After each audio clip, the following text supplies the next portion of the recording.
That's right, guys. We're going over the Ability Awakenings for Elena, Soul, Morgana, and Sacred Shield Charlotte today. Thank you guys for spending that time here, and thank you once again for the little bit of support you guys are giving out via the Patreon as well as the YouTube channel membership system. So let's go in. Let's start off with our boy Soul. What did he get? And as always, guys, we are going to talk about the Awakenings here. And if there's anything in the Awakenings that changes how you're going to use the character, we'll talk about that as well. So let's go about this guy here. We have Solar Divinity is going to be the first thing that's going to be enhanced here. Chaos Wave Awakened now instead of Chaos Wave. Light magic damage up to a 37.5 times multiplier after you've stacked it up with 5 casts there. We also have Execution, which is going to be the dark version of this skill. Also Chaos Wave Awaken now instead of Chaos Wave, 37.5 times max mod there as well. Now we have Sage's Wisdom, which once you have it +2 is going to be a 4-turn cooldown available right away. It's going to be 110% fire, light, and dark and peril to all enemies, 250% magic buff to himself that cannot be dispelled, and it's going to unlock his quadruple cast for 5 turns to the caster there. Now Chaotic Nova is going to be his other cooldown skill, 5-turn cooldown available on 5. This is non-elemental magic damage for you there. It's going to fill up your LB gauge 20 times, as well as unlock Power of Chaos +2. This is also going to be Chaos Wave Awakened now. Now remember, this is non-elemental damage, so you can't, utilize any sort of imperils or elemental weaknesses associated with it to the enemy. It does have a pretty high multiplier there, 36, but nothing super crazy.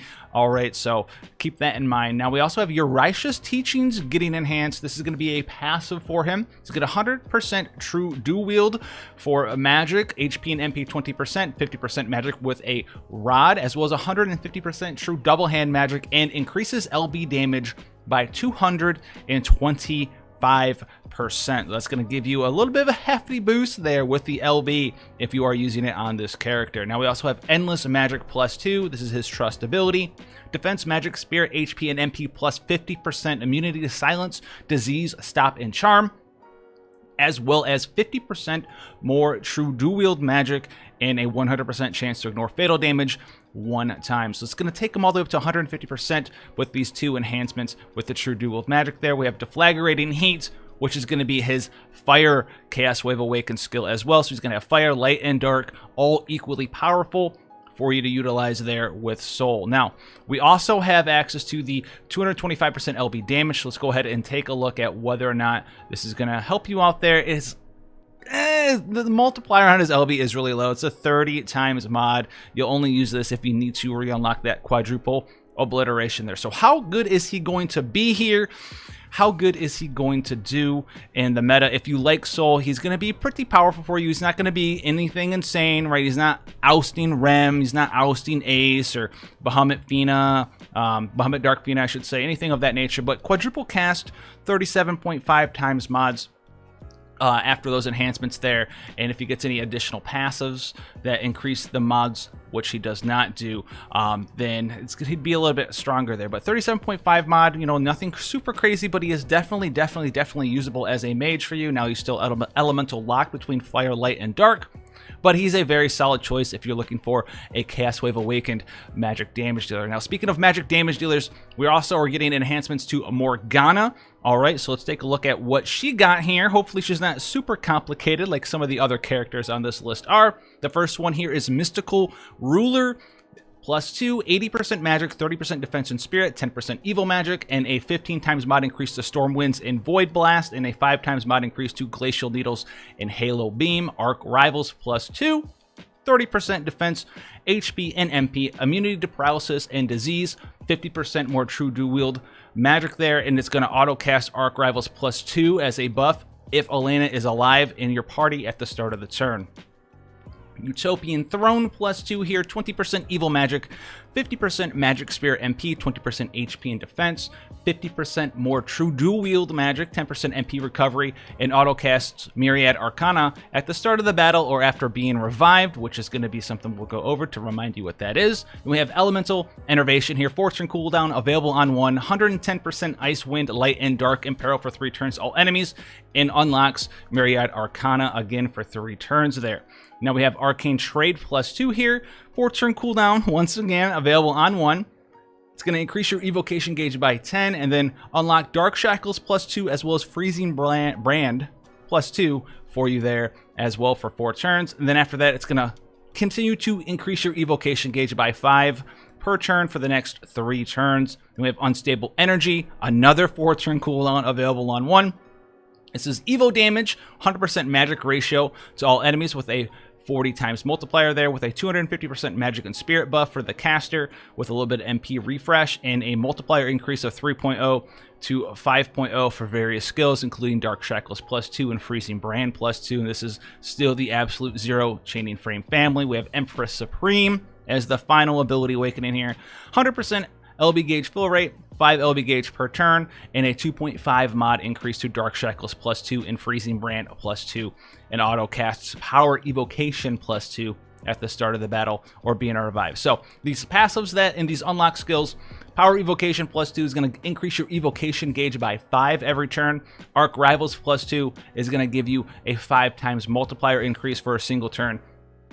2 Dark Shackles and Freezing Brand, and then Freezing Brand and Dark Shackles, these are going to be Ice, a magic damage, 10 times mod with ignore 50% spirit to all enemies. It's also going to be a 120% ice and light imperil for 2 turns to all enemies, and it's also going to be a 70% defense and spirit break to all enemies, and it increases your evocation gauge by 6, and this is a chain finishing skill.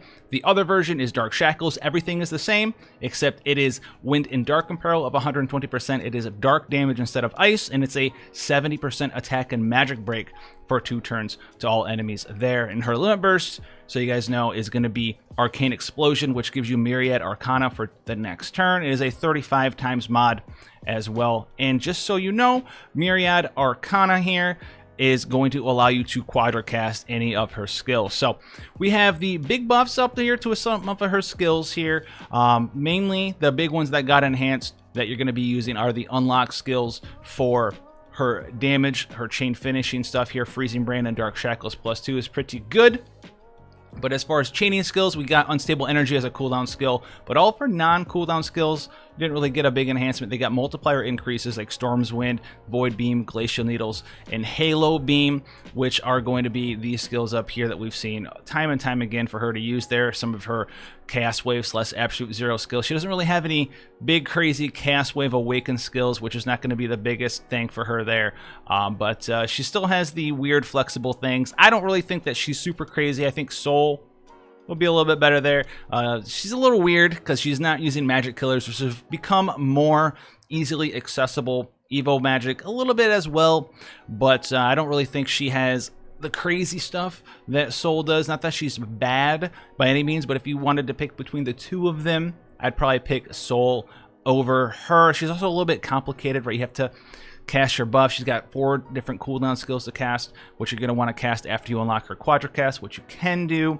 But she can get some decent multipliers up there, and she also has the unique ability to be gated behind Esper Gauge crystals. If you're trying to use her with a duplicate unit, you could possibly run into some problems, as some of her skills later on cost multiple Esper Gauge crystals, especially Unstable Energy, costing the 3 there. So that's a little bit of a thing on Morgana. Now next up, obviously, we're going to have Elena, who's coming in.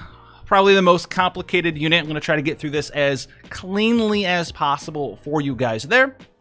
But she's got a lot to go over, so let's talk about her and touch on her. First of all, Blade of the Crystal has been enhanced to a now 30 times base multiplier. It used to be a 12 times mod, now it's a 30 times mod. It's still her mainstay skill, and she's going to have other ways to increase this mod as well. We also have Aurora Tempest +2 getting enhanced. This is her Disorder skill, 35 times mod, straight out the gate with an Ice and Light Imperil of 80% to all enemies. Kind of okay there, but her mainstay is still going to be Blade of the Crystal. Now, we also have Way of the Blossom and Way of the Aurora, her 2 5-turn cooldown skills here. Way of the Blossom +2, 100% Ice Imperil for 5 turns now to all enemies, and it puts a 40% damage mitigation buff on your whole team for 5 turns now with a 1,500 HP barrier, and it increases the multiplier of Blade of the Crystal, Blossom Frost Hedge, and Blossom Vigilance by 8 times. and it gives you your full LB gauge. Now, Way of the Aurora is 100% light and peril, 250% attack and magic buff, increases your resistance to fire, ice, light, and dark by 70% for 5 turns now to all allies, and is going to be an 8-turn multiplier buff for 5 turns to the caster for not only Blade of the Crystal, but Radiant Might and Valor, as well as filling up your LB gauge to maximum. Now, her other cooldown skill, Celestial Guidance, got some love as well. Also 100% Ice and Light and Peril for 5 turns to all enemies, an 8 times mod increase to Aurora Tempest, and a 27 times mod increase to Aurora Storm for 5 turns to all allies there. Aurora Storm is that skill that Aurora Frivia and Frivia kind of unlock and share together if you're using them all together in the same party there. Now, we also have Aurora Blossom Arts +2, which is going to allow you to cast up better versions of her stance skills, which we'll talk about when we get to them. Her passive Arch Rivals is also getting an enhancement here. 30% attack, defense, magic, spirit, HP, and MP. 50% physical and magical killer against demons and humans. And auto casts Arch Rivals +2 every turn if Morgana is alive, which is the activated part or the triggered part of this skill here. Now, her TMR ability, Astrea's partner +2. 100% true double hand attack and magic. 50% attack, defense, magic, and spirit, 100% LB damage, and most importantly unlocks Speed of Light +2, which is her triple cast. What the thing now is that it allows you to triple cast anything. You can mix and match anything. Before, you used to have to use like Twilight for some stuff and Starlight for some stuff and Speed of Light for your damaging skills. Now Speed of Light is triple cast for everything, which is quite amazing to utilize there on this character. It makes her rotations better. You can use your cooldown skill, your stances, some imbues, or some other skills. You can mix and match pretty much anything with her. Now we have Precursor of the Aurora. It's going to add an 8 times mod increase to Aurora Tempest as well as Blade of the Crystal. It's also going to be a 23 times mod increase to all of her different stance skills as well as a Blade of the Heavens, including the Blossom, Frost Edge, Vigilance, Purifying Slash, Aurora Radiant Might, Aurora Valor, all of that stuff are getting a multiplier increase here. You're also getting 60% attack and magic if you're equipped with a sword or a great sword. It also is going to increase the effectiveness of your limit burst, so I'll have to go over that as well. Now, the unlock skills, the conditional skills here, Aurora Blossom Arts allows you to cast Aurora Arts +2 and Blossom Arts +2. So Aurora Arts +2 gives you access to Blossom Arts +2, Aurora Brilliance, Aurora Radiant Might, and Aurora Valor +2. Gives you a 250% attack and magic buff for 10 turns, makes you immune to Charm, and gives you a 4 times mod increase to the Aurora skills / Blade of the Crystal / Blade of the Dawn, Blade of the Heavens, all that stuff there. Blossom Arts is the same thing, except it unlocks the Blossom skills for you to use, makes you immune to Stop, and gives you 40% damage mitigation for 10 turns to the caster as well. Now, Aurora Valor +2, 20 times mod, but remember, these Valor skills, all the different stance skills get that 23 times mod base multiplier increase, so it's going to be like minimum 43 before you do anything else. But Valor here also is going to increase your Fire, Ice, Light, and Dark resist by 50%, 150% attack and magic buff to your whole party, and it's going to give a 10 times mod increase to Aurora Radiant Might, which is the next skill, 20 times base mod, 100% Light and Peril, and a 10 times mod increase to Radiant Might and Aurora Valor +2. So you have 23 base from the passive, plus 10 from Valor, that's 53, and then this also buffs itself again, so you can get a 63 times mod there. Chain Finish skill, so you can chain finish that on your Blade of the Heavens / your Bolting Strike chaining frame skills if you want to go ahead and do that. Now we also have the Blossom skills here, as well as the final Aurora skill, Aurora Brilliance, which cures attack and magic break as well as charm, increases your attack and magic break and charm resistance to an ally, and gives you a little bit of MP per turn for 5 turns. Blossom Vigilance here, same sort of situation, but also gives you 40% damage mitigation for 3 turns to all allies with a 1500 HP barrier, and is a 20 time base mod that also will buff up Frost Hedge by a 10 times mod.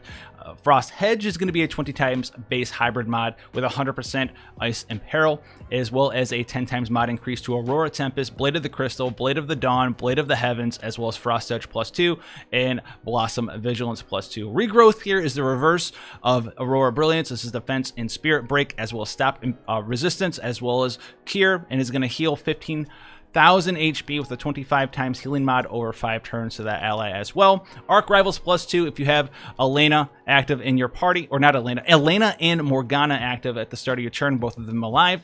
she's going to get 150% demon and human killer for 1 turn and 150% attack and magic buff for 1 turn to the caster. As you can see, Speed of Light allows you to cast anything as part of her triple cast. Light of Salvation here, the fully upgraded version with the enhancement, 70 times mod, 180% attack, defense, magic, and spirit buff, and a 20 times multiplier increase to her various skills, the Aurora arts, the Blossom art skills, as well as Blade of the Heavens and Blade of the Dawn. And it is the Extreme Nova Chaining Frame family, which is like CGO and Eldor King Rain and characters of that nature. So she got a little bit of utility. You know, she's not going to be putting anyone, like I said, into the ground as far as DPS goes, but she's going to be much better off than she was before, right? Base 30 mod there, and they're going to use typically triple cast on turn 1. You're going to use one of your cooldown skills, whether it's Blade of the Valor cooldown or the Blossom cooldown. You're going to use the arts of either the Valor cooldown or the Blossom cooldown, and then you can go ahead and imbue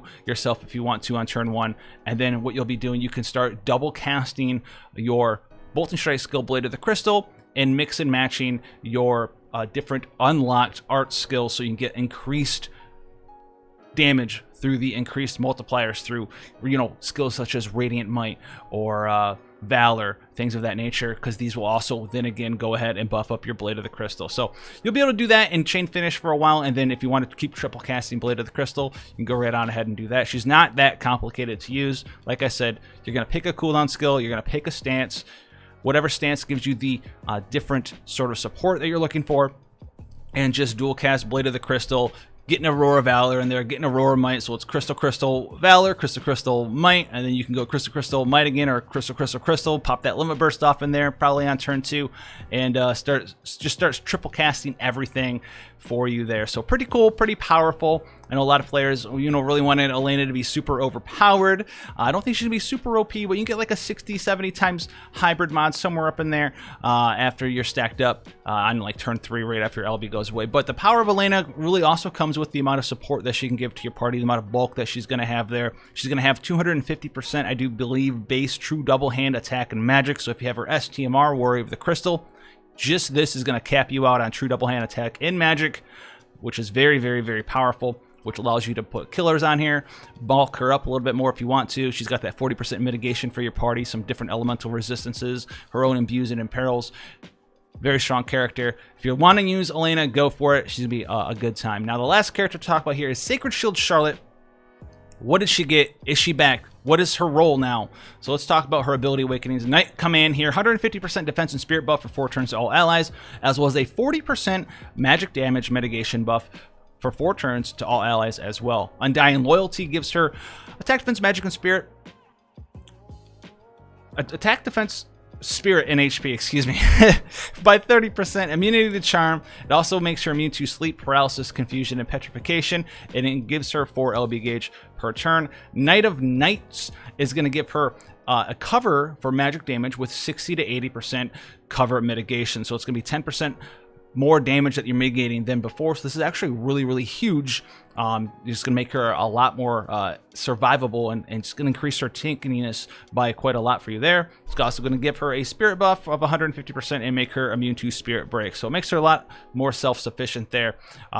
All in all, there, this is her go-to non-cooldown cover. Now we have Noble Knight, +2 TMR, STMR equipped, defense, spirit, HP 50%, MP 30%, chance to ignore fatal damage with 100% proc rate if you have more than 5% of your max HP, 70% light resistance, upgrades her limit burst, and auto casts double shield and sword +2 at the start of the battle or after being revived, so she's got a permanent double cast. Yes, very cool stuff, bringing her up into the day and age of being able to dual cast her skills. Now we have Light of Grand Shell, 5-turn cooldown available on turn 1. This was her AoE magic damage mitigation for your whole party. Used to be 70% for 1 turn, but now what it's going to do, it's going to be AoE magic damage mitigation of 80% for 2 turns to all allies, increases your light and ice resistance by 100% for 2 turns to all allies, and gives you Divine Punishment +2, Freezing Punishment +2, and double shield and sword for 6 turns there. So a very strong cooldown, allows you to extend that dual cast pretty much for forever here, because it gives it to you for 6 turns, and this is a 5-turn cooldown. As long as she doesn't die, you're going to be good to go, except for if you do die, you get it back for that 1 turn anyway. So very strong cooldown. The use of this sort of skill, right, you have her tanking magic damage, but if there's some magic attacks out there that do magic damage that you can't cover, right? Just because game designers make them uncoverable, you can utilize this and you reduce all of that damage by 80%, and it lasts for 2 turns. It's a very, very, very strong skill for that reason there. Now, double sword and shield gives you dual cast for Attract Wall, Holy Slash, Ice Slash, Knight's Command, Mental Strike, Magic Strike, just pretty much almost all of her stuff there, which is pretty powerful for you to have access to in the long run. Very, very strong upgrade there. And then Divine Punishment and Freezing Punishment are her chaining skills that scale off her spirit. 100% imperils now for either ice or light. One of them is Disorder and the other one is Absolute Zero, so not the most useful chaining families, but they do exist. And then her LB, big change here. That's right, you're going to get 70 to 80% on average damage mitigation once again, as well as the 50% mitigation to magic damage. So it's just going to make her more bulkier with that cover there. That's a pretty huge deal. 70 to 80% damage mitigation from her cover alone is going to increase her bulk when covering by quite a lot. Now remember, it's 70 to 80 for her LB, 60 to 80 here for Night of the Night. So you're going to get even more on average cover mitigation once you pop the LB off. So she's going to be a very powerful magic tank for you due to that very strong cooldown skill and due to just the uniqueness of her limit burst, just being able to come back from a re-raise, from something going wrong, from your team getting dispelled, and just throw that LB up. Only costs 22 crystals, have access to it nearly all the time due to how cheap it is to cast, and have that 50% general mitigation up for your party and your cover up all in one fell swoop. Very, very, very strong character, and I know a lot of players are going to be using her once again with these enhancements. If you're looking for a very strong magic tank, this is the one that I suggest that you guys just stick with and go with. It's very, very, very strong if you don't have any of the newer magic tanks. And even if you do, in some situations, if you need someone to have access to the thing that makes her the most unique, just spammable 50% mitigation with that very strong cover, she's going to do that exceptionally well for you. So that's going to be it for us. The Sacred Shield Charlotte, Morgana, Soul, and then everyone's favorite Elena. Thank you guys for spending that time here today, and thank you guys for that support. Like always, stay safe out there. Drink that water. Make me some coffee. Send it on over to the house, please. Until then, guys, stay safe. All right, and I'll see you guys in the next one. Take care, guys.